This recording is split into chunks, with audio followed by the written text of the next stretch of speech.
Assalamualaikum warahmatullahi wabarakatuh.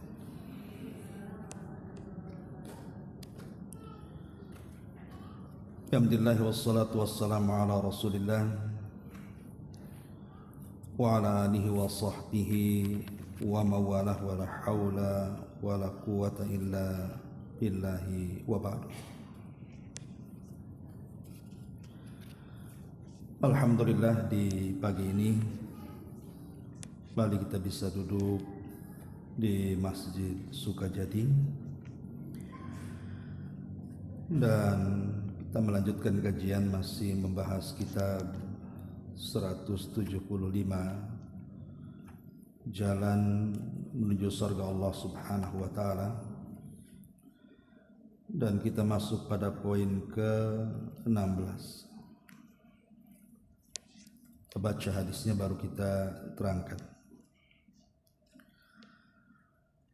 Nabi SAW bersabda di sini dari hadis yang dikeluarkan oleh Imam At-Tirmidzi dan dihasankan oleh beliau. Ala inna dunya mal'unatun, mal'unun ma fiha illa dzikrullahi wa ma walah wa alimun au muta'allimun.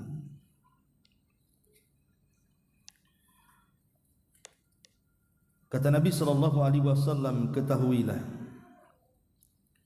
bahwa sesungguhnya dunia ini adalah terlaknat dan segala apa yang ada di dalamnya pun terlaknat, kecuali orang-orang yang berzikir kepada Allah kemudian melakukan amal saleh yang mengiringinya, atau seseorang yang berilmu atau orang yang berusaha untuk mempelajari ilmu.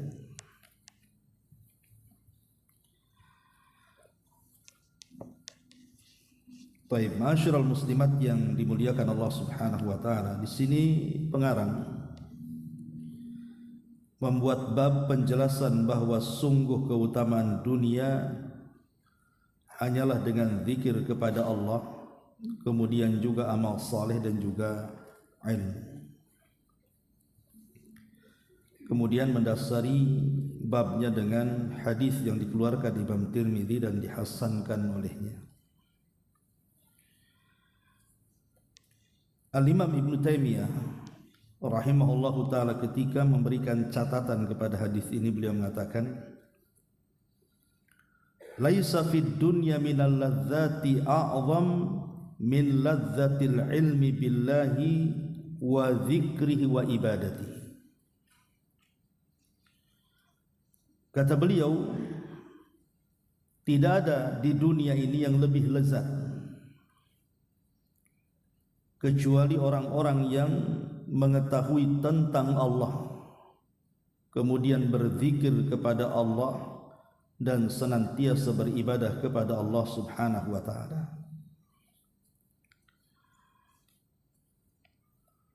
Artinya bahwa yang membuat seseorang lezat hidup di dunia adalah kedekatan dia dengan Allah Subhanahu wa Ta'ala.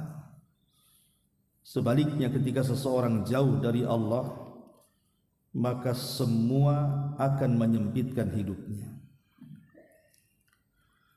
Nabi SAW di sini mengatakan bahwa dunia ini terlaknat. Tentu maksudnya tidak boleh kita melaknat dunia secara mutlak, tidak boleh. Tetapi maksudnya orang-orang yang hidup di dunia dan dia jauh dari Allah Subhanahu wa Ta'ala, itulah mereka orang-orang yang dilaknat. Jadi hidupnya mereka di dunia itu penuh dengan laknat. Sedikit kita cerita tentang masalah dunia. Ma'asyiral muslimat yang dimuliakan Allah Subhanahu wa Ta'ala, kita tahu bahwa di dalam Al-Quranul Karim ketika Allah Subhanahu wa Ta'ala bicara soal dunia, selalunya konteksnya celaan. Karena memang dunia ini bisa mengantarkan manusia baik menjadi jahat. Makanya ada istilah para ulama itu sirrut tughyan, rahasia bejatnya orang itu ketika hidupnya dikuasai dunia. Contoh yang nyata dalam Quran adalah kisah Qarun. Qarun ini dikenal dalam sejarah itu seorang yang pakar dalam bacaan Taurat. Jadi kalau dia membaca Taurat, kitab Taurat itu suaranya indah. Orang suka lah kalau Qarun membaca Taurat itu. Samalah mungkin kalau hari ini ibu mengundang para qari. Kalau membaca Quran itu kadang-kadang orang bisa nangis. Lah itulah Qarun. Kemana-mana diundang untuk membaca Taurat karena memiliki keindahan suara. Itu ketika miskin. Tapi setelah kemudian Qarun menjadi orang kaya, dan kekayaannya tidak ada yang bisa menandingi sejak zaman itu sampai hari ini, bahkan sampai kiamat. Kekayaan Qarun itu tidak ada yang bisa menandingi, saking kayanya. Sampai kunci gudangnya saja dibawa orang-orang kuat. Itu baru kuncinya, macam mana pintunya, macam mana gudangnya kan itu. Tetapi ketika Qarun tidak bersyukur, dia tidak bersyukur akan nikmat yang Allah anugerahkan kepadanya. Ketika kemudian Nabi Musa alaihi salatu wasallam merintahkan seseorang untuk memungut zakat, datanglah orang ini kepada Qarun, utusan Musa. Tapi Qarun kemudian malah mengusirnya. Dan dia mengatakan innama utituhu min ilmin indi. Pergi engkau, karena kekayaan ini bukan datang dari Allah. Kekayaan ini datang dari kecerdasanku. Ini jerih payahku.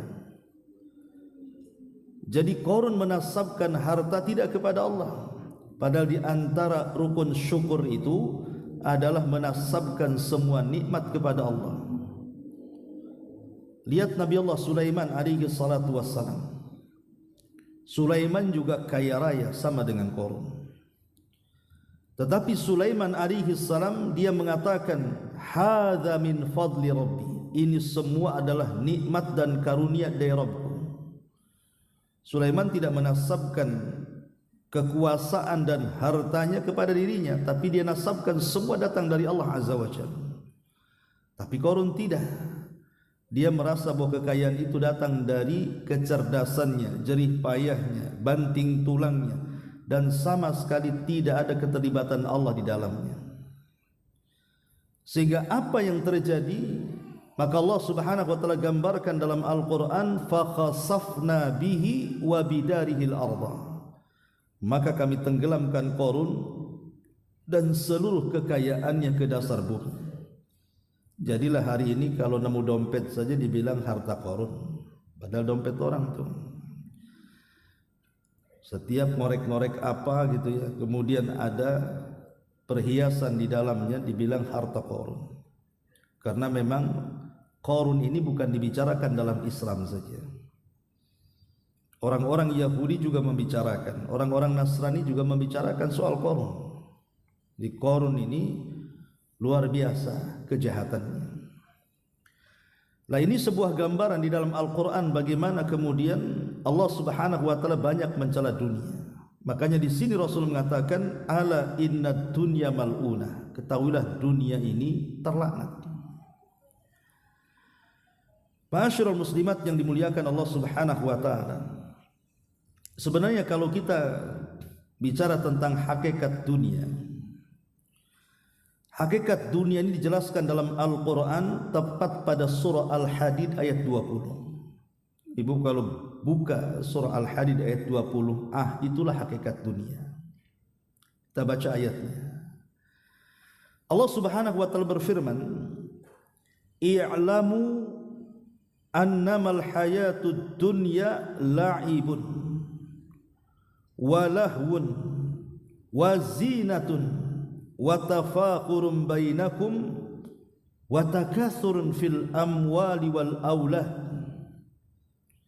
kamathali ghaisin a'jabal kuffara nabatu thumma yahiju fatarahu musfarran thumma yakunu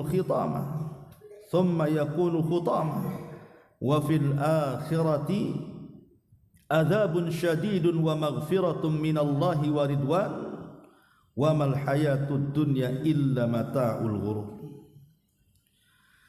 Allah Subhanahu wa taala berfirman, ketahuilah bahwa kehidupan dunia itu hanyalah permainan. Ini yang pertama. Dunia ini hanya permainan.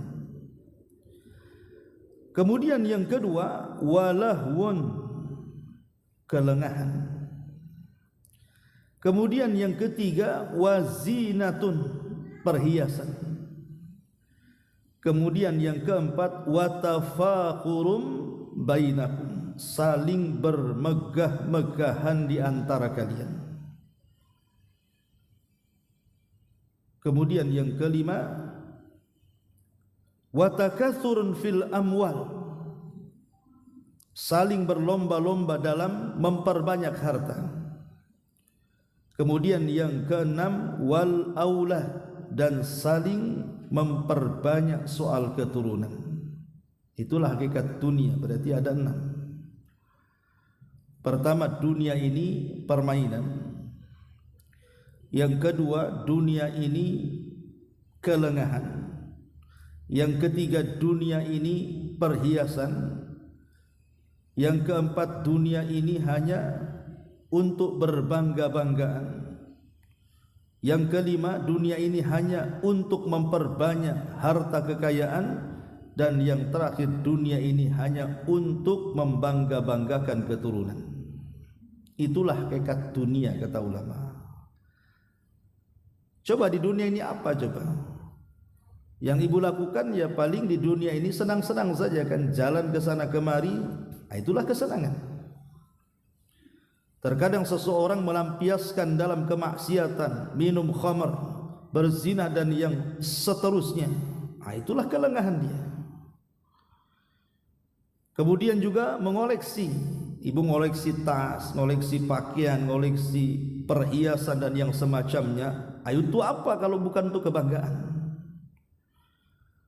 Ataupun mungkin ibu berlomba-lomba untuk membangun rumah bagus-bagus, membeli kendaraan yang cantik-cantik. Itu untuk apa kalau untuk bermegah-megahan saja? Kemudian juga memperbanyak harta karena tidak pernah cukup tuh. Dan juga berbangga dengan keturunan. Lah dunia ini berkisar ini saja sebenarnya. Makanya di ujung ayat Allah Subhanahu wa taala mengatakan, wa mal hayatud dunya illa mata'ul ghurur. Ingatlah kehidupan dunia itu hanyalah kesenangan yang menipu kepada siapapun. Ma'asyiral muslimat yang dimuliakan Allah Subhanahu wa taala, hakikat dunia ulama mengatakan at-tajmi' wa tafriq. Apa at-tajmi'? Tajmi' itu artinya ibu kumpulkan banyak-banyak.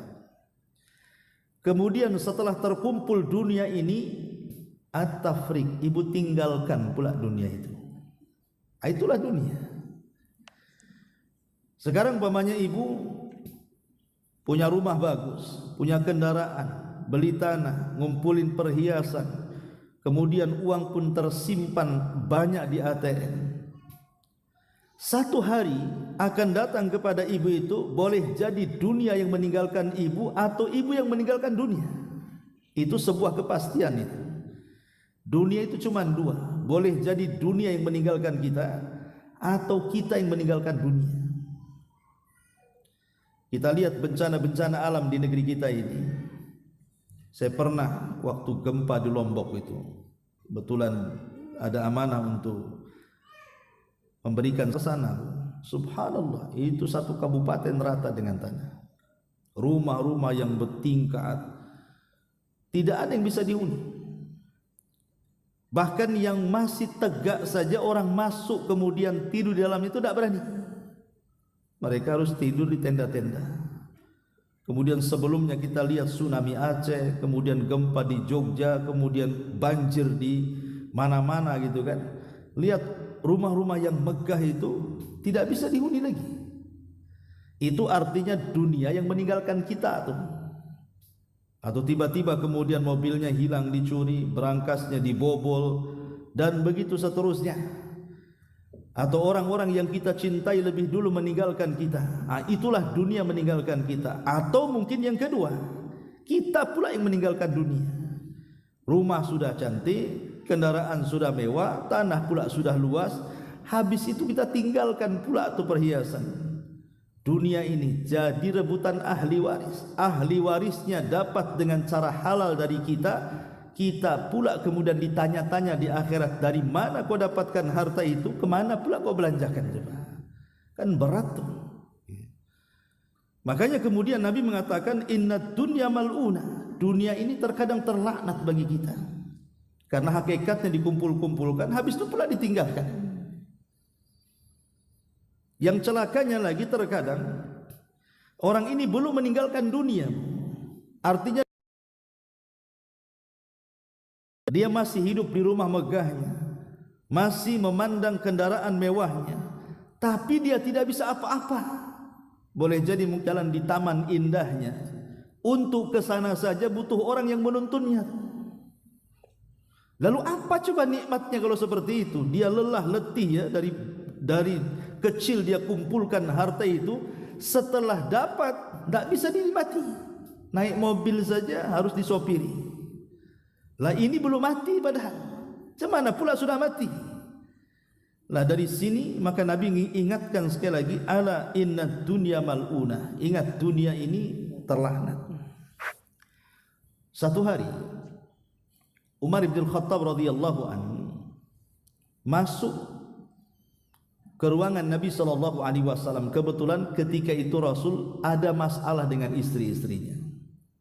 Ya, Rasul pun terkadang punya masalah juga dengan istri-istrinya. Tapi sekali lagi, masalah yang dihadapi Rasul dalam keluarga itu menjadi sebuah syariat. Sebab kalau Rasul tidak pernah bermasalah, kemudian kita punya masalah, susah pula cara menyelesaikan masalah. Tapi ketika Rasul ada masalah, kemudian Rasul menyelesaikan masalah, kita bisa mencontoh cara penyelesaiannya dari Nabi SAW. Apa masalah Nabi? Jadi sebagian istri Nabi SAW itu protes sama Nabi, minta supaya tambahan belanjanya ditambah. Rupanya tabiat wanita itu sama saja sejak zaman Nabi sampai hari ini, pasti minta tambahan belanja kan, Bu? Kalau bisa kan tambah. Istri Nabi juga sama, Bu. Ya, juga pengen hidup agak senang. Mereka manusia juga, kita tidak bisa. Pengen juga hidupnya enak kan itu.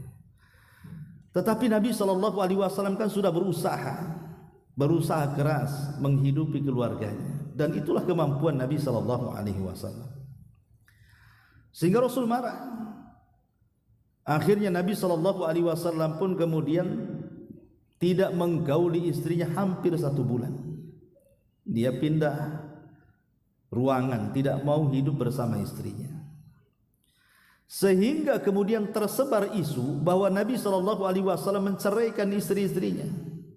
Disinilah kemudian marahlah para mertua. Abu Bakar marah sama Aisyah, disangka Aisyah biang keroknya. Kemudian Umar juga marah sama Hafsah, disangka Hafsah pula biang keroknya. Akhirnya kemudian para mertua ini mendatangi Nabi. Nah, salah satunya Umar bin Khattab radhiyallahu anhu. Dia datang kepada Nabi SAW untuk mempertegas betul enggak dia menceraikan putrinya. Begitu juga Abu Bakar dan yang lain. Ketika Nabi SAW sedang tertidur, dan Nabi SAW tertidur itu dialas dengan pelepah kurma. Jadi tikarnya itu pakai anyaman pelepah kurma. Jadi kalau Rasul bangkit dari tidur itu, bekas anyaman pelepah kurmanya itu ngecap di badannya. Jadi Umar bin Khattab radhiyallahu anhu melihat kenyataan seperti itu, dia menangis. Macam mana pula orang nomor 1 di dunia, tidak ada manusia yang lebih mulia di kolong langit melebihi Nabi, kok hidupnya seperti ini? Sementara Umar ini seorang tujar pedagang. Dia biasa di zaman jahiliyah mendatangi Persia, bagaimana megahnya seorang Raja Kisra. Dia biasa datang ke Romawi, dia melihat bagaimana megahnya Raja Kaisar, bagaimana dengan Najasyi dan raja-raja dunia yang lainnya. Sementara Rasul seperti ini kondisinya, padahal dia harus lebih dibandingkan mereka. Jadi Umar menangis melihat Nabi SAW seperti itu. Kemudian Umar mengatakan, ya Rasulullah, tidakkah engkau seperti raja-raja itu? Mereka punya singgasana, punya kasur yang empuk, punya dayang-dayang. Kenapa engkau mempersulit diri seperti ini? Maka Nabi SAW mengatakan, ya Umar, redhakah engkau, sukakah engkau bahwa kemuliaan-kemuliaan yang harusnya Allah persembahkan untuk kita di sorga, Allah berikan kepada kita di dunia? Ataukah kita memilih kesenangan itu di dunia dengan tidak mengharap kesenangan di dunia? Apakah dengan cukup kita ini mengharap kesenangan di akhirat dengan merasakan kondisi seperti ini di dunia? Maka Umar radhiyallahu an pun terdiam.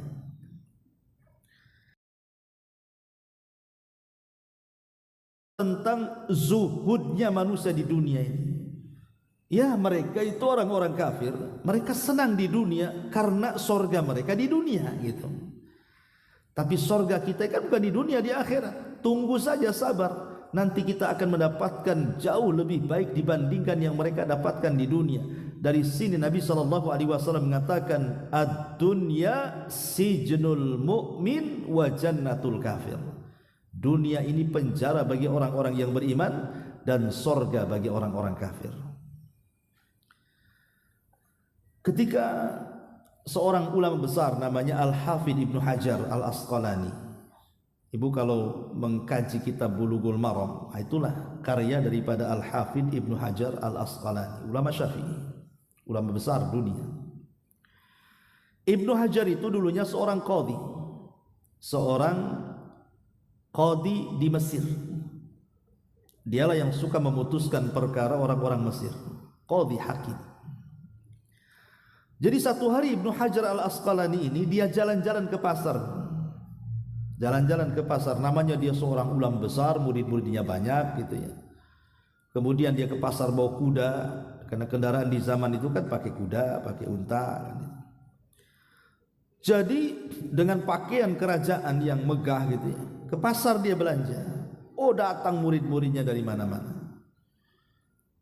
Lah rupanya di pojok pasar itu ada orang Yahudi memperhatikan gerak-gerik ulama ahli sunnah ini, Ibnu Hajar Al-Asqalani ini.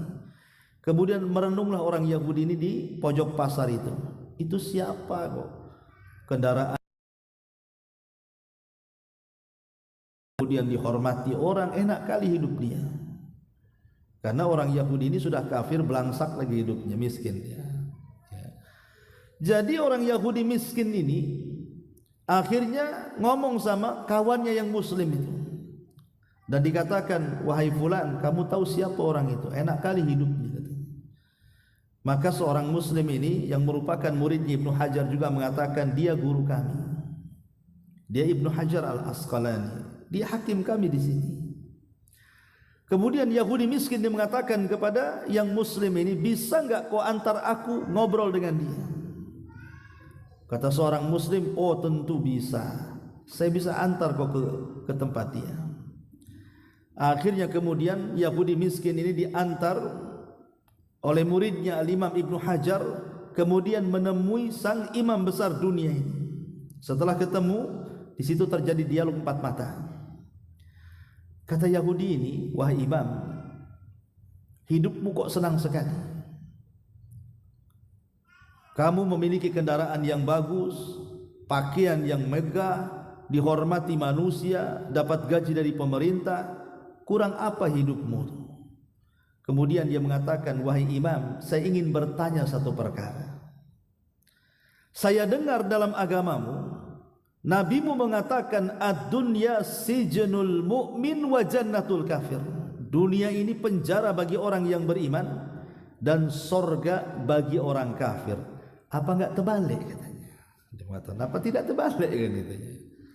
Maksudnya dalam pandanganmu, kata orang Yahudi ini, pasti kau katakan aku ini kafir karena aku ini Yahudi. Tapi lihat kehidupanku kok susah kayak gini katanya. Bagiku dunia ini penjara, tidak ada surga-surganya katanya. Tapi engkau ini bagimu adalah menurut pandanganmu kan ini seorang muslim, seorang mukmin. Katanya seorang mukmin itu dunia penjara bagi dia. Kulihat kau tidak di penjara, kau senang hidupnya. Macam mana dengan hadis itu? Akhirnya Ibnu Hajar Al-Asqalani menjelaskan tentang posisi hadis itu kepada Yahudi fakir ini. Dia mengatakan sini, saya akan kasih tahu makna hadis itu. Kemudian kata Al-Hafidz Ibnu Hajar, tahukah kamu ketika Nabi SAW mengatakan bahwa dunia itu penjara bagi orang yang beriman, aku gini-gini, kata Al-Hafidz Ibnu Hajar, walaupun dalam pandanganmu aku ini senang menggunakan kendaraan, digaji pemerintah, dengan pakaian yang seperti ini, dihormati manusia, tapi dunia bagiku itu masih penjara. Kenapa? Karena aku belum bisa meninggalkan sholat, aku belum bisa meninggalkan puasa Ramadan, aku belum bisa meninggalkan zakat, aku belum bisa meninggalkan haji, aku belum bisa meninggalkan ibadah-ibadah yang Allah perintahkan dan Allah wajibkan kepadaku. Artinya aku masih terpenjara dengan perkara-perkara itu. Kemudian kata Al-Hafidz Ibnu Hajar Al-Asqalani, tapi engkau, maksudnya engkau tu Yahudi fakir, sesusah-susahmu kau di dunia dibandingkan dengan neraka yang menunggumu, dunia itu sorga bagimu katanya. Sebab kalau kau masuk neraka, kondisinya lebih menakutkan lagi. Kau ini masih sorga, beda dengan aku di sini, kata Al-Hafidz Ibnu Hajar. Sesenang-senang aku di dunia menurut pandanganmu, di sorga jauh lebih senang lagi katanya. Maka dari sini Bu yang dimuliakan Allah Subhanahu wa taala, bahwa dunia ini adalah penjara bagi orang-orang yang beriman. Maksudnya penjara di sini karena kita belum bisa bebas. Masih ada hukum-hukum taklif yang harus kita lakukan. Ibu tidak bisa sembarangan meninggalkan sholat. Kalau meninggalkan sholat bisa kafir. Jadi masih terpenjara dengan perintah-perintah dan menjauhi larangan. Sampai kapan itu? Ya sampai menjemput kematian lah. Adapun ke masalah topik tadi, kenapa kemudian dunia ini begitu dicela oleh Nabi SAW? Ada beberapa poin yang ingin saya jelaskan. Pertama Bu, karena mencintai dunia berarti mengagungkan dunia. Sementara mengagungkan yang hina itu tidak pantas. Kalau hendak mengagungkan, maka agungkan yang mulia. Dunia ini hina, kenapa diagungkan? Sementara akhirat itulah kemuliaannya di situ. Yang kedua, Allah Subhanahu wa taala mengutuk dan murka. Dan juga Nabi sallallahu sampai Nabi sallallahu alaihi wasallam lewat, ada bangkai kambing. Bangkai kambing ini cacat. Kalaupun seandainya dia hidup, dia cacat. Mungkin ekornya putus atau telinganya robek, pokoknya cacat. Kalaupun hidup dia cacat, tapi dia sudah jadi bangkai. Jadi Nabi SAW mengatakan kepada para sahabat, mau enggak kalian membeli bangkai kambing ini? 1 dinar saja atau 1 dirham saja. Sahabat mengatakan, Rasul, walaupun dia hidup kami tak mau katanya. Jangan lagi bangkai, hidup pun kami tak mau 1 dirham itu. Maka Nabi SAW, maka kondisi jauh lebih buruk daripada bangkai kambing ini.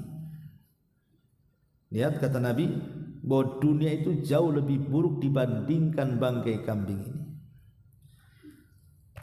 Sebab gini Bu, Nabi mempermisalkan dalam hadis yang lain, jikalau ada 2 serigala, dua-duanya lapar nih serigala, belum makan 3 hari. Tiba-tiba ada seekor domba. Kira-kira serigala ini menerkam domba itu tidak? Pasti menerkamnya. Kira-kira mencabiknya? Tidak, pasti mencabiknya. Kira-kira memakannya? Tidak, pasti memakannya. Namanya serigala lapar. Maka Nabi SAW, sesadis-sadisnya 2 serigala, ketika kemudian mencabik-cabik buruannya, itu tidak lebih sadis dibandingkan orang yang mengejar dunia. Lihat permisalan Nabi. Jadi makan buruannya, dicabik betul tuh buruannya. Tapi Rasul mengatakan, sesadis-sadisnya dua serigala lapar yang mencabik buruannya tidak lebih sadis dibandingkan manusia yang mengejar dunia. Karena akibat mengejar dunia, terkadang antar keluarga saja bisa musuhan, Bu. Antar saudara loh tidak bisa tegur sapa gara-gara dunia kan. Contoh masalah waris saja yang mudah. Tapi banyak gara-gara waris akhirnya tidak kenal saudara. Bahkan ada seorang anak yang tega membunuh orang tuanya karena ingin mempercepat dapat warisan. Banyak tuh kejadian seperti itu. Diracunnya orang tuanya supaya cepat mati dapat warisannya. Antara teman coba yang tadinya akrab bisa musuhan. Itu gara-gara dunia semuanya. Jadi dunia ini merusak segalanya. Terkadang tak jarang, Bu, orang itu nyewa orang jahat supaya orang jahat ini menyakiti orang lain hanya karena dunia. Sikat sikut sana sini dan begitu seterusnya. Sampai saya itu punya kawan bekerja di instansi pemerintah. Dia cerita, kami itu di dalam itu wah luar biasa persaingan itu, sikut sana sikut sini katanya. Kalau kita tidak ikut alur mereka, kita terbuang dari situ katanya. Lah seperti itu kondisinya kan. Makanya wajar kalau Rasul mengatakan sesadis-sadisnya serigala itu masih sadis manusia lagi. Hanya dunia ini yang kedua. Yang ketiga, mencintai dunia ini berarti menjadikan dunia sebagai tujuan hidupnya. Tujuan hidup manusia ini bukan di dunia. Karena setiap hari kan kita bisa melihat ada orang yang meninggal dunia. Hari-hari kita melihat ada orang meninggal dunia. Entah dibunuh, entah kemudian disakiti, entah memang mati wajar dan begitu. Tapi hari-hari loh kita melihat ada orang mati. Bahkan terkadang kita yang mandikan, kita yang mengkafankan, kita yang menguburkan. Artinya dari sini bahwa dunia ini kan bukan tujuan, buktinya ada orang mati. Bahkan kita saja sudah akan merasakan kematian yang usianya mungkin di atas 50-60 itu sudah terasa tuh kematian itu menjemput kita. Karena apa? Dengan mulainya lemahnya badan kita, tenaga sudah tidak kuat, melangkahnya sudah ngos-ngosan dan begitu seterusnya. Sebenarnya logika-logika itu bisa kita gunakan bahwa dunia ini bukan sebagai tujuan hidup. Makanya Rasulullah SAW sampai mengatakan kepada Ibnu Umar radhiyallahu anhuma, wahai Ibnu Umar, jadikan dunia ini tempat safar dirimu, hanya singgah sesaat kemudian kau berangkat lagi. Kemudian yang ketiga, kata para ulama bahwa dunia ini kalau terlampau dikejar maka akan meninggalkan keikhlasan kita kepada Allah. Dalam sebuah hadis Nabi SAW mengatakan bahwa orang yang pertama disentuh api neraka itu siapa? Salah satunya orang kaya yang ahli sedekah. Bayangkan harusnya orang kaya yang ahli sedekah kan masuk surga. Tapi tidak pula orang ini justru yang pertama dipuji orang, ingin disanjung orang, akhirnya jangan itu, nggak bayar tuh, nggak usah ngutangi lagi sama dia. Boleh menggibah seperti itu, ya, tapi hanya sebatas cashnya saja, Bu. Karena bayar kita boleh menggibahnya. Dalam bab tidak bayarnya, jangan ya, bukan yang sama, jangan lebih, nggak boleh lebih. Ada orang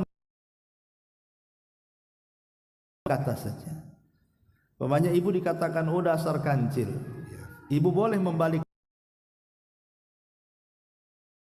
katanya, jadi nggak boleh nambah. Jadi boleh kita ini membalas keburukan tapi dengan keburukan yang sama. Lah orang yang menggibah orang yang tidak mau bayar hutang pun dalam bab itu saja, jangan kemana-mana. Itulah indahnya Islam.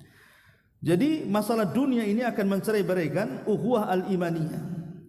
Kemudian terkadang juga tasyabbatat qalbul abdi. Gara-gara dunia ini orang tidak bisa tenang hidupnya. Ada sebuah hadis yang bagus sekali. Hadis ini memang dilemahkan para ulama tapi maknanya benar. Kata Nabi SAW, Man ushriba qalbuhu hubbud dunya, atau man ashraba qalbahu hubbad dunya iltata minha bi thalathin, kata Rasul. Barang siapa hatinya dipenuhi dengan cinta, tiga perkara. Yang pertama, syaqain la yanfad anahu wa hirsin lam yablugh ghinahu wa amalin lam yablugh muntahahu. Kata Nabi SAW, kalau orang sudah dicintakan dengan dunia, pertama dia akan mendapatkan penderitaan yang tidak akan pernah berakhir. Yang kedua, keinginan yang tidak akan pernah tercukupi. Yang ketiga, cita-cita yang tidak akan pernah ada ujungnya. Ini tiga perkara. Orang kalau terlampau cinta dunia ingin mengejarnya, pasti yang ada penderitaan. Pasti semua keinginannya tidak mungkin terpenuhi dan cita-citanya tidak mungkin tergapai. Kenapa? Karena dunia ini kan tidak pernah puas mencarinya, Bu. Siapa yang bilang puas itu? Saya itu punya kawan, dia tukang bangunan. Kebetulan dia bekerja juga bangun di pesantren itu. Dicerita dia. Dulu Ustaz, saya waktu masih awal-awal ke Batam. Jadi ya saya kerja bangunan seperti ini. Saya bercita-cita kalau saya sudah punya rumah, nggak ngontrak, punya mobil minimalnya mobil pick up gitu ya. Itu sudah cukup katanya. Sekarang keinginannya sudah dipenuhi Allah. Dia cerita sama saya itu. Alhamdulillah Ustaz, saya sudah bisa beli rumah, nggak lagi ngutang katanya. Saya pun sudah bisa beli pick up katanya. Ya. Tapi kayaknya saya masih kurang. Kalau bisa beli tanah lagi sebelah sana kan begitu, Bu, ya. Orang itu tidak mungkin puas karena Allah yang mengatakan jama'a malahu wa addada yahsabu anna malahu akhlada. Orang itu loh kalau sudah ngumpul-ngumpulkan harta itu pasti akan dihitung tuh hartanya. Kalau sudah dihitung hartanya pasti minta tambah. Contoh, ibu sudah punya kos-kosan 10 pintu. Sebelahnya ada tanah kosong. Pasti ditanya tuh tanah kosong itu. Ini tanah kosong siapa, mau dijual enggak? Mesti itu. Ya. Nanti ini sudah kebeli, Bu. Dibangun lagi tuh, mungkin sampai 10 pintu lagi. Mungkin tidak jauh dari situ ada lagi tanah kosong tuh. Pasti ditanya lagi tuh, tanah kosong siapa tuh? Akan seperti itu. Karena Rasul yang mengatakan orang itu loh baru puas kalau sudah ditimbun tanah. Kalau belum ditimbun tanah enggak akan puas nih. Yang menjadikan berhenti manusia dari dunia itu tanah yang menimbunnya. Baru selesai angan-angannya. Jangan cari dunia, Bu. Orang yang nampaknya mencari akhirat, kalau tujuannya dunia itu tersiksa, Bu. Contoh nih, ibu nyumbang ke pesantren saya umpamanya, anggap saja 20 juta nih Ustaz untuk pembangunan pesantren. Jadi saya tidak doakan ibu, cuman syukron jazakumullah khairan umpamanya. Itu kepikiran tuh sama ibu tuh. Kok Ustaz cuma syukran jazakallah khairan katanya. Kok tak ada doa panjang-panjang kek, nama saya disebut di grup kek kan itu. Kan itu. Tak nampak di situ. Oh, tahu kayak gini 1 juta saja besok saya sumbang. Kan itu tersakiti, Bu. Karena tidak ikhlas kan. Karena tidak ikhlas itu padahal jelas-jelas itu urusan akhirat, tapi karena tujuannya dunia, sakit hati dia. Macam mana kalau hanya lah dari sini, makanya wajar kalau Nabi SAW mengatakan syaqain la yanfad anahu, kata Rasul, penderitaan yang tidak akan pernah berakhir selamanya. Menderita dia. Ya. Kemudian wa hirsin lam yablughina, dan juga keinginan yang tidak akan pernah terpenuhi. Ibu kalau seandainya ibu berbuat baik, kemudian semua orang ingin memuji ibu, bisa? Tidak bisa. Karena keredoan manusia itu, kita mencari redho manusia itu sesuatu yang mustahil didapat. Ibu ini di sini umpamanya untuk mendapatkan pujian satu jemaah pengajian, ibu melakukan kebaikan umpamanya. Belum tentu semua orang suka, Bu. Orang yang berbuat baik saja tidak semua orang suka. Kalau tujuan berbuat baik itu supaya dapat pujian orang. Karena yang namanya ridho nas ghayatun la tuhsa. Kata ulama, ridho manusia itu cita-cita yang mustahil kita dapat. Orang berbuat baik saja ikhlas karena Allah, tidak semua orang suka, apalagi orang buat jahat. Lah itulah dunia. Lah dunia ini terkadang kata Nabi SAW, wa hirsin la yablugh ghina. Keinginan yang tidak akan mungkin terpenuhi secara maksimal. Ada saja kekurangannya dunia itu. Ibu saja bangun rumah nih, udah digambar cantik-cantik kan gitu. Di tengah jalan nggak jadi pak tukang, ini bongkar nih, ini ganti nih, sebelah sini ruangannya. Itu padahal sudah awalnya sudah digambar cantik-cantik, itu sudah menghayal rumahnya kayak gitu, sudah dibangun, ada aja yang dirobah tuh. Karena memang dunia ini tidak pernah memuaskan hati. Kemudian kata Rasul, wa amalin la yablugh muntaha. Kemudian juga kata Nabi, cita-cita yang tidak mungkin tergapai. Dan banyak lagi lah kalau cerita dunia. Taib.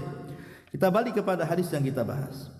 Di sini Nabi SAW mengatakan, ala inna dunya mal'unatun mal'unun ma fiha illa dzikrullahi wa ma walahu wa alimun au muta'allimun. Ketahuilah bahwa sesungguhnya dunia ini adalah terlaknat, dan segala apa yang di dalamnya pun terlaknat, kecuali zikir kepada Allah Subhanahu wa taala. Kecuali zikir kepada Allah Subhanahu wa taala, kemudian amal saleh yang mengiringi zikir tersebut, dan juga seseorang yang berilmu atau mempelajari ilmu. Masyarul muslimat yang dimuliakan Allah Subhanahu wa taala. Bicara tentang zikir. Zikir itu kan ada 3 bentuk, Bu. Dan semua zikir itu pasti menenangkan hati. Tidak ada zikir yang tidak menenangkan hati. Disebutkan dalam kitab para ulama ketika menjelaskan tentang keutamaan dan bentuk-bentuk majelis zikir. Pertama, majelis zikir adalah taman dari taman-taman sorga. Seperti ibu hari ini duduk di sini itu, hakikatnya ibu sedang duduk di taman sorga. Cuman tak nampak aja tamannya kan. Maksudnya seperti duduk di taman sorga. Karena biasanya orang kalau terbiasa duduk di majelis ilmu seperti ini, pasti Bu akan tenang hidupnya. Artinya dia tidak mungkin gusar, pasti akan nyaman hidupnya kan. Mendengarkan kira-kira apa nih, ngomong apa nih Ustadz nih kan. Dia serius. Coba ibu bawa kawan, tidak pernah duduk di majelis ta'lim, bawa saja ke sini. Apa enggak goyang-goyang pantatnya, Bu? Kapan Ustadz, lama kali ini udah. Karena tidak terbiasa duduk masalahnya. Kalau ibu kan ibarat ikan dicemplungkan ke air kan, tenang aja dia. Kalau kawan ibu yang tidak pernah duduk di majelis taklim, itu kayak burung dimasukkan sangkar, itu mau keluar aja dia. Nah, seperti itulah orang kalau sudah cinta dengan ilmu, maka dia akan cinta dengan majelis zikir, dengan duduk di tempat-tempat berzikir. Adapun bentuk-bentuk yang pertama, duduk bersama-sama, ya masing-masing berzikir, itu juga termasuk majelis zikir. Jadi sama-sama dengerin kajian, atau ibu mungkin berzikir sendiri, membaca tasbih, takbir, tahmid dan begitu seterusnya. Itu disebut majelis zikir. Kemudian juga yang kedua, jika ibu kemudian membaca Al-Quran, duduk,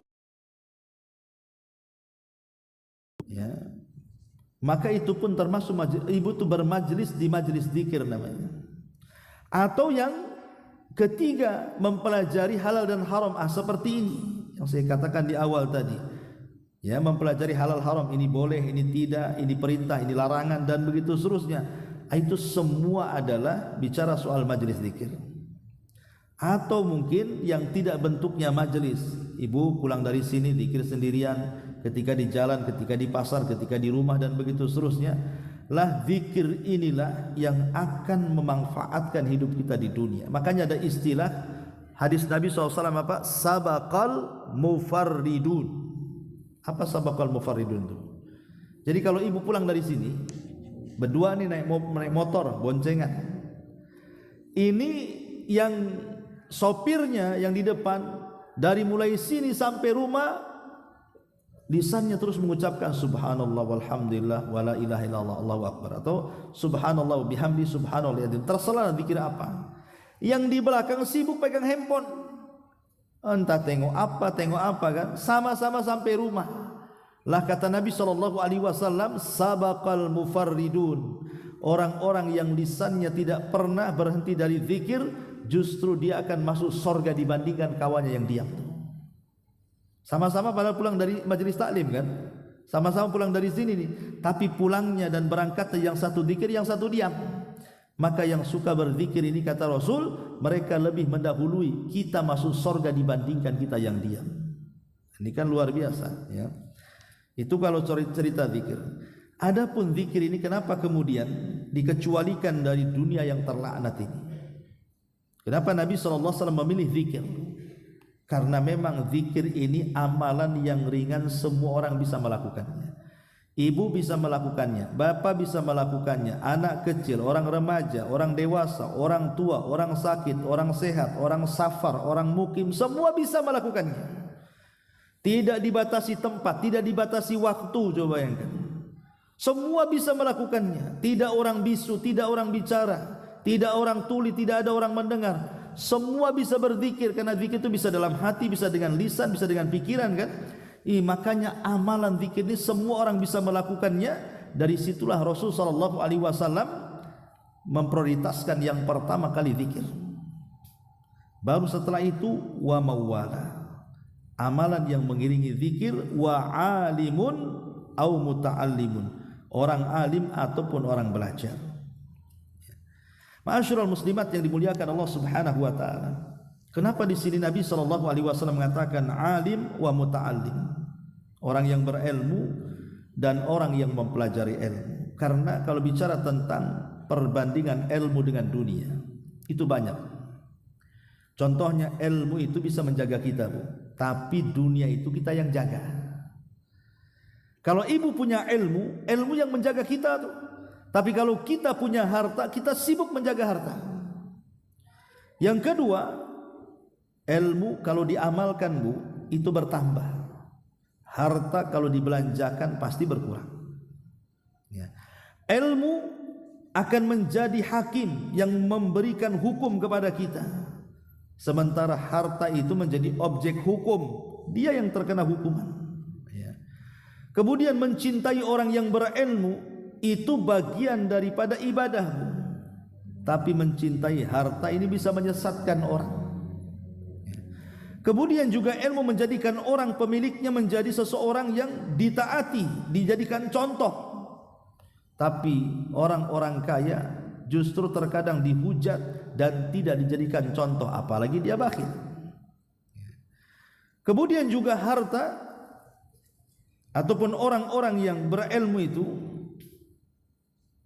mereka senantiasa dihormati di dunia dan di akhirat. Lah pemilik harta ini udah dicela di dunia, dicela pula di akhirat ya. Dan banyak sekali perbedaan ilmu dan harta, sampai Imam Ibnul Qayyim rahimahullahu taala menyebutkan 40 poin bagaimana harta itu tidak lebih baik daripada ilmu dan para penuntutnya. Wallahu a'lam bishawab. Ini yang bisa saya sampaikan, Bu, yang singkat.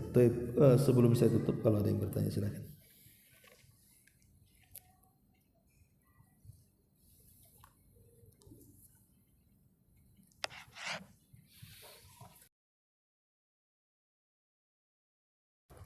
Silakan kalau ada yang bertanya.